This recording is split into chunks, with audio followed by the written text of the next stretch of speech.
Hello everyone and welcome back to the Adventures in the Vale Taverncast. My name is Ross McClure, also known as Mythic Mountains RPG. Here on the Taverncast we talk about folk RPGs. Folk RPGs are RPGs that aren't dictated by a brand holder or voices on the internet. How the table plays is the right way to play. All of us here are sufficiently monetized. For those getting into RPGs or coming from the brand hobby, a common question is, how do you play D&D in space? Well, for one thing, you don't have to. There are amazing RPGs that do this well outside of Dungeons & Dragons. And perhaps the most notable one, maybe the best one, maybe the original one, we'll be covering extensively on this podcast in the future, so stay tuned. But also, you can play Dungeons & Dragons in space. And D&D hobbyists have used the Dungeons & Dragons RPG from the very beginning in the 1970s to adventure in space. If you want to play D&D in space, do not try to convert the sprawling, complicated, and clunky modern game for that purpose. Believe me, I tried. Instead, others have done the work for you, and they've done it well. The answer to D&D in space is White Star RPG. This is my review of White Star RPG by James Spahn and Barrel Rider Games. It's the original D&D game in space and presented in a way that's extremely simple to use and play. If you haven't, check out my interview with the Hess brothers from Wood Planet Gaming Lodge who author adventures for White Star RPG and our actual play of their adventure Invasion of the Vespoids. I'll include links to where you can check out and purchase White Star RPG in the description. White Star, White Box Science Fiction Role-Playing is a tabletop role-playing game built on Swords and Wizardry White Box for high-action, rules-light space opera and pop culture science fiction. It was written by James Spahn of Barrel Rider Games, and it's similar to many of James's works in the world of White Box, the original games of the old-school Renaissance minimalism, derived from the original 1974 game. It's an RPG that gives you everything you need to play any kind of pop culture science fiction role-playing, from Star Wars to The Matrix to Doctor Who, or hey, why not all three together? The game is firmly in the school of rules getting out of the way. Most characters will have an armor class, hit points, 6 stats, and no more of a bonus or a penalty to anything of -2 to +2. They've got their inventory and a single saving throw number. Movement speeds, a basic attack bonus. There's 2 dice in the game, a d20 and a d6 for skills. That's it. That's about the whole game.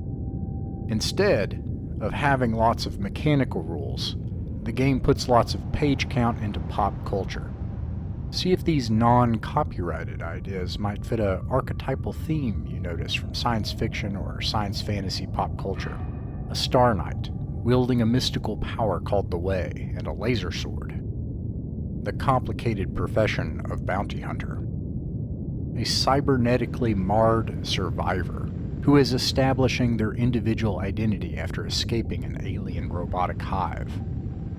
A furry teddy bear-like alien called a Yabnab. These are all classes you can play in the Galaxy edition of the game. All of the classes sit on a 2-page digest-sized spread. Abilities are flavorful but simple. You can make a White Star character in a few minutes at most. Options are included for a life path style character background, as in Traveler or Rogue Trader, called a serial. The rules themselves are as simple as White Box Swords and Wizardry. Every character has a single save target number for tasks at a certain level. You throw a 20-sided die to meet or exceed that number. The number goes down as you level up, making it easier, and you can have small bonuses to this roll. A d6 is used for class skills, and the range of success on the d6 increases as you level. Combat works as in Dungeons & Dragons. Enemies have an armor class, which a character must roll a 20-sided die to meet or exceed to hit, and then damage from the character's weapon is subtracted from the enemy hit points until the enemy is dead. Characters can move a certain distance on their turn and act. These are nearly the same rules for vehicles and starships. There are insets in the book where the author recommends potential house rule changes that could alter the game in different ways, making it more pulpy and swingy, as with having fumbles and crits, or having more heroic characters with better stats, as in rolling 4d6 and dropping the lowest to determine your stat. White box games represent some of the earlier games in the old school Renaissance, which were proud of having very few mechanical rules. Swords and Wizardry came out in 2008, and White Box Swords and Wizardry came out in 2009. White Box was based on the original Little Brown Books from 1974, the very first original RPG. As with that RPG, there were very few rules, and much was left up to the referee and the players. They led the way into high trust, rulings over rules, maximum player freedom and agency playstyles that are now popular in games like Into the Odd, which would come out 5 years later. In a game like White Star, it's best to think of the rules as tools, and the dice as saving throws.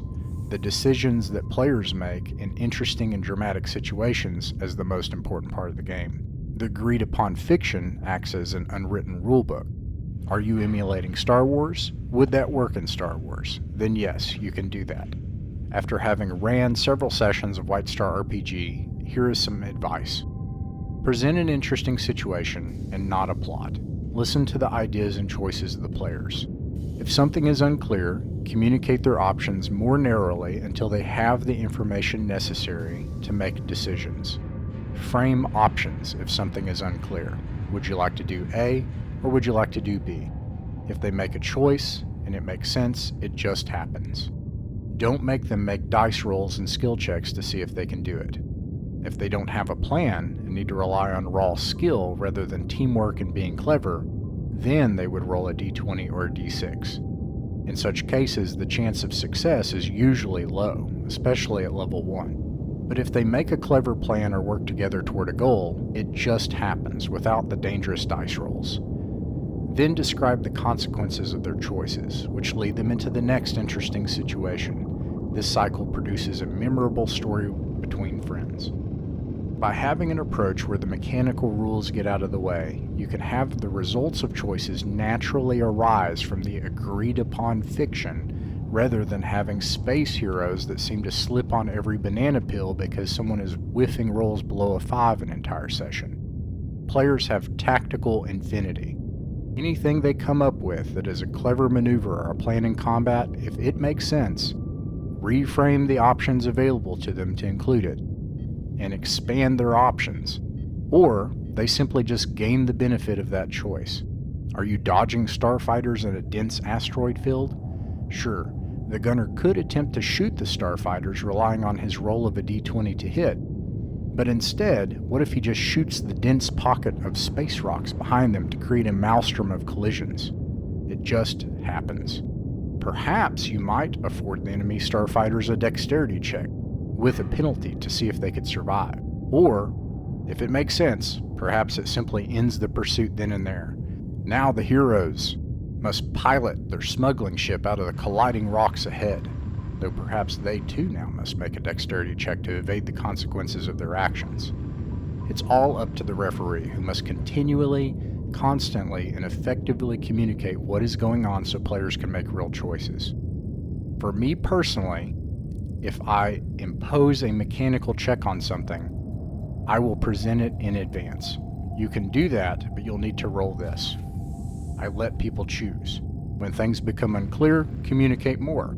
If in doubt, frame clear options to take, but don't limit the players to those options that you make for them. Players and referees should discuss and agree on the touchstones of science fiction they're using in advance so everyone knows how to roleplay their characters. Can you shoot a panel to open a sci-fi door as in Star Wars? Or do you need special technical skills to operate a panel and open it? Can you hear the sounds of explosions and blaster fire, as in Star Wars? And do ships just simply have gravity figured out as an afterthought? Or is the threat of space, such as radiation, decompression, exposure, and zero-G a constant concern, as in The Expanse?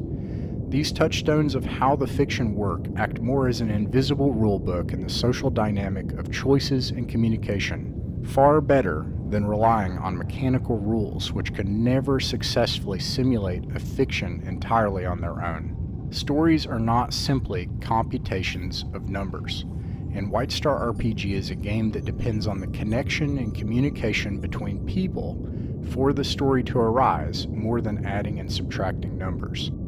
That which happens in the fiction of the game, and communication between a referee and players is more important than numbers. When the referee is offering information, dice rolls are not needed. No one needs to make a perception check to know about the world. The referee clearly and openly provides all the information about everything they would see around them.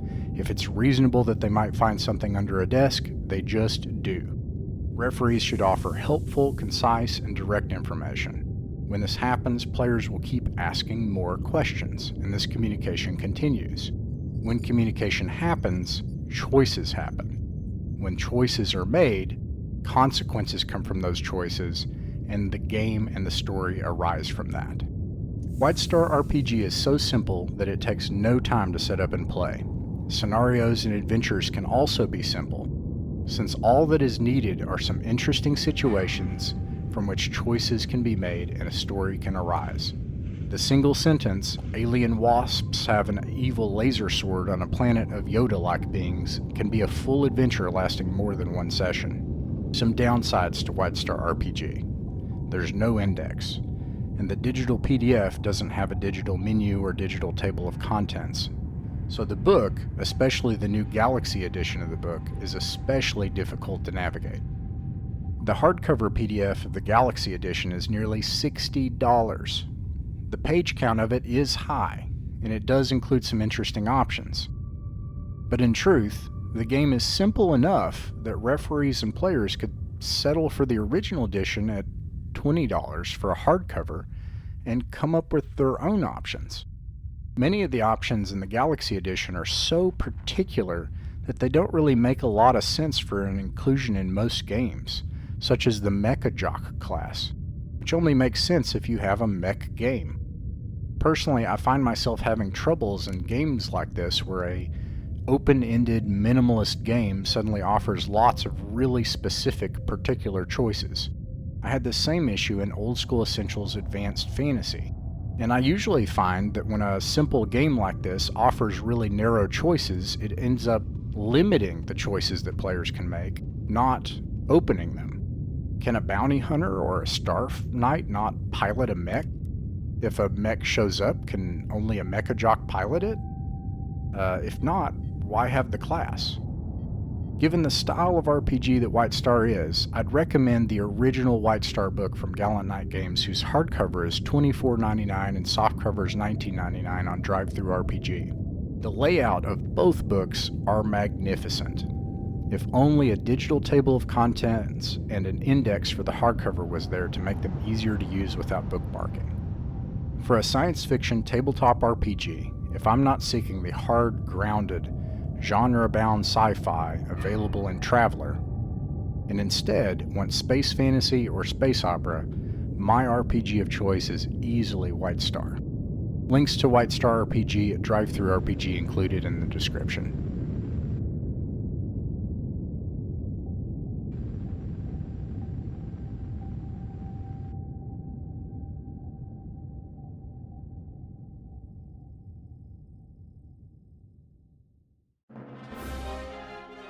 Join the rebellion today against the Empire, as the dark barons of industry uninterested in the good of the tabletop RPG hobby seek to squeeze their fist tighter in their control. Voices on all sides speak only in absolutes, but a new hope rises. Check out Wood Planet Gaming Lodge at www.wplodge.com. Head to Drive-Thru RPG and get your copy of the White Star RPG Galaxy Edition by Gallant Knight Games and James Spawn, and join us as we rekindle the fires of rebellion to take back the tabletop RPG hobby so that it can be a hobby for all of us. Join us at Mythic Mountain's RPG Gaming Club to play in games and follow the way.